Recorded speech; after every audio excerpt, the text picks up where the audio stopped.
Trečiadienio vakarą apie 30 km nuo Vilniaus automobilis Mercedes-Benz susidūrė su briedžiu. Vairuotojas buvo sunkiai sužeistas ir be sąmonės nuvežtas į ligoninę. Kelias A2, magistralė Vilnius-Panevėžys ir netaip seniai čia įvyko eismo nelaimė, per kurią sunkiai sužalotas vairuotojas. Štai šis automobilis Mercedes-Benz važiuojantis Vilniaus link, maždaug 32 km iki Vilniaus, netoli Maišiagalos, susidūrė su briedžiu. Čia yra jau Širvintų rajonas.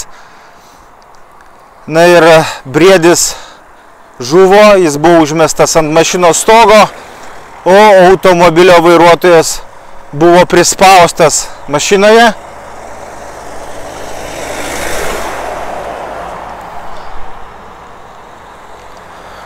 Teko kviesti į ugniagesius ir gelbėtojai išvadavo vyrą iš automobilio. Deja, jo būklė labai sunki. Kiek mes turime duomenų, žmogus yra išvežtas į ligoninę, bet jisai buvo be sąmonės, ištiktas komos.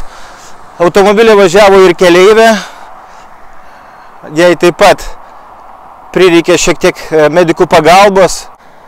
Eismą reguliuoja policininkai, abie juostos uždarytos ir galima pravažiuoti tik tai štai kelkraščio. Pareigūnė nukreipia automobilis ir jie tik tai kelkraščiu gali apvažiuoti į įvykio vietą. Pabandysim nueiti pažiūrėti iš kitos pusės. Štai kaip sudaužytas automobilis yra. Visiškai sumaityta mašina. Na ir kaip teko jau turbūt visiems girdėti, šiuo metu, pastaruoju metu, žvėrių keliuose nemažai yra, todėl reiktų labai atsargiai važiuoti, ypač tamsiuoju paros metu.